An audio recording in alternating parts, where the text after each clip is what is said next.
بسم اللہ الرحمن الرحیم۔ السلام علیکم ورحمۃ اللہ وبرکاتہ۔ شوہر کے بستر پر یہ کام بھول کر بھی نہ کرنا۔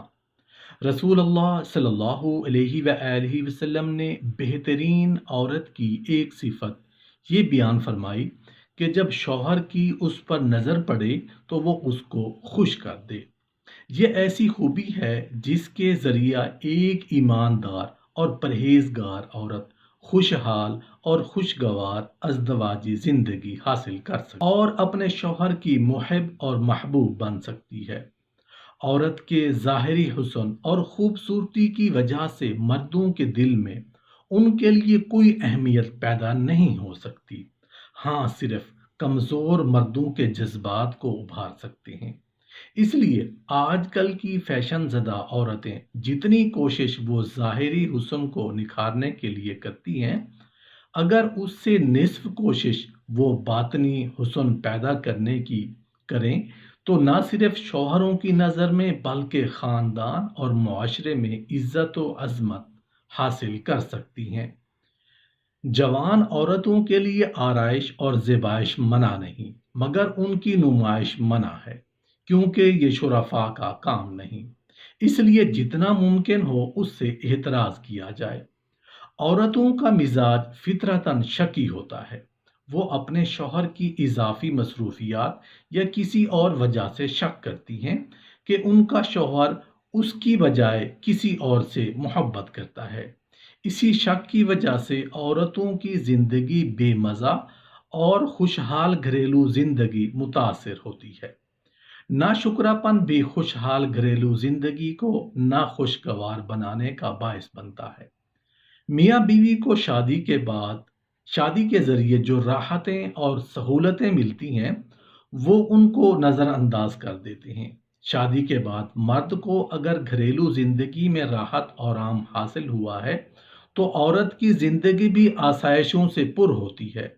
سب سے بڑی سہولت عورت کو ایک قسم کی خود مختاری کا حاصل ہوتا ہے، مگر وہ دونوں ہی ان کو نظر انداز کر دیتے ہیں جو رشتہ ازدواج میں بندھنے کے بعد حاصل ہوتے ہیں، لیکن وہ شکایتوں پر اتر آتے ہیں جو خوشحال شادی شدہ زندگی میں الجھنیں پیدا کرتے ہیں۔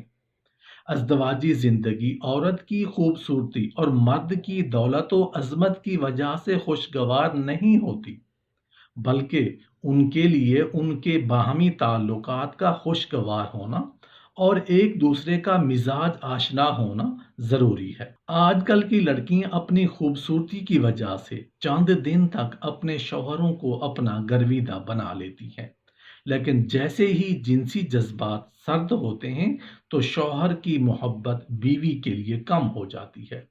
اس کے برعکس وہ عورتیں جو خود کو اپنے شوہروں کے مزاج کے موافق ڈال لیتی ہیں، ان کے لیے ساری زندگی ان کے شوہر کی محبت کم نہیں ہوتی۔ رسول اللہ صلی اللہ علیہ وآلہ وسلم نے فرمایا، خاوند کا حق یہ ہے کہ کوئی عورت اپنے خاوند کی اجازت کے بغیر کسی کو گھر نہ آنے دے۔ آپ صلی اللہ علیہ وآلہ وسلم نے فرمایا، حجت الوداع کا خطبہ ہے، صحیح الجامع کی روایت ہے کہ لوگوں، تم پہ تمہاری عورتوں کے حق ہیں اور تمہاری عورتوں پہ حق یہ ہے کہ تمہارے بستر پہ کسی کو نہ آنے دیں جن کو تم ناپسند کرتے ہو، اور ان کو گھر نہ آنے دیں، اور ان کا حق تم پہ یہ ہے کہ عورتوں کے لباس میں، ان کے کھانے میں شوہر آئے دن اپنا نیا سوٹ سلوائے، اس کو کہے کہ وہ آپ کی خالہ نے آپ کو گفٹ کیا تھا وہ کدھر ہے؟ اچھا، وہ جو آپ کی سہیلی نے گفٹ کیا تھا وہ کدھر ہے؟ حدیث کہتی ہے نہیں، جو خود کھاتے ہو تو اس کو بھی وہی کھلاؤ، اور جو خود پہنتے ہو تو اس کو بھی پہنایا۔ گھر ایسے بنتے ہیں۔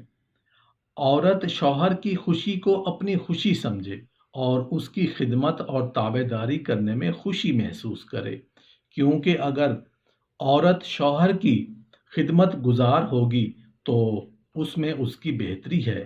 اس لیے عورت شوہر کے گھر میں داخل ہوتے وقت خندہ پیشانی سے اس کا استقبال کرے، کیونکہ عورت کی ایک مسکراہٹ شوہر کے سارے دن کی تھکاوٹ اور پریشانی کو ختم کر دیتی ہے۔ بیوی شوہر کی لائی ہوئی چیز میں عیب جوئی نہ کرے، بلکہ دیکھتے ہی ان کی تعریف اور خوشی کا اظہار کرے، وگرنہ دوسری صورت میں شوہر رنجیدہ ہوگا۔ میٹھی زبان ایسا جادو ہے جو ہر عورت کے پاس ہونا چاہیے۔ عورت کے لیے یہ بھی ضروری ہے کہ وہ خاوند کے رشتہ داروں کی عزت کرے اور ان سے تواضع سے پیش آئے۔ دنیا میں مرد کی ترقی کا راز کامیاب اور خوشگوار گھریلو زندگی میں ہے، کیونکہ خوشگوار گھریلو زندگی کی دنیا کی سب سے بڑی نعمت ہے، اور عورتوں کی پر لطف زندگی کا انحصار اپنے شوہروں کے ساتھ اچھے تعلقات پر مبنی ہے۔ اس لیے حقیقت یہ ہے کہ جن میاں بیوی کے تعلقات آپس میں خوشگوار ہوں، ان کی دنیا میں ہی جنت کا لطف حاصل ہوتا ہے۔ چنانچہ ہر شادی شدہ عورت کے لیے ضروری ہے کہ وہ اپنے شوہر کے مزاج کو سمجھے۔ اسی طرح مردوں کے لیے بھی ضروری ہے کہ وہ اپنی بیویوں کے مزاج اور طبیعت کو سمجھیں۔ جن میاں بیوی میں ایک دوسرے کے مزاج سمجھنے اور اپنے فرائض بخوبی نبھانے کی صلاحیت موجود ہو، دن بدن ان کے تعلقات بہتر ہوتے جاتے ہیں، اور ان کی مشترکہ محبت و الفت کی وجہ سے گھر جنت نظیر بن جاتا ہے۔ شادی شدہ زندگی کو خوشحال بنانے کے لیے عورت کا تحمل سے کام لینا اور آپس کی غلطیوں کو نظر انداز کرنا بہت ضروری ہے، کیونکہ غلطیوں پر نکتہ چینی کی وجہ سے حالات خراب ہوتے ہیں۔ رسول اللہ صلی اللہ علیہ وآلہ وسلم کا ارشاد ہے، میں تمہیں عورتوں کے ساتھ اچھے برتاؤ کی وصیت کرتا ہوں، تم میری اس وصیت کو قبول کرو۔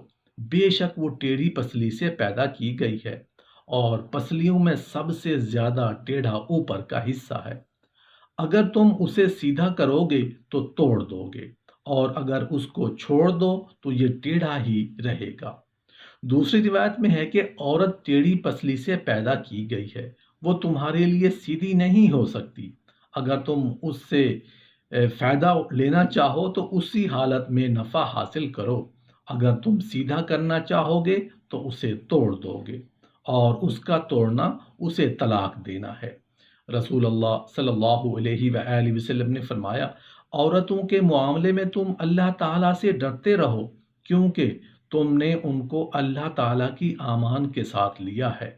رسول اللہ صلی اللہ علیہ وآلہ وسلم نے فرمایا، تم میں سب سے اچھا وہ ہے جو اپنے گھر والوں کے ساتھ بہتر سلوک کرتا ہو۔ رسول اللہ صلی اللہ علیہ وآلہ وسلم نے فرمایا، کوئی مومن اپنی ایمان والی بیوی کو برا نہ جانے، وہ ہم میں سے نہیں جو عورت اور اس کے شوہر یا غلام اور اس کے آقا میں پھوٹ ڈالے۔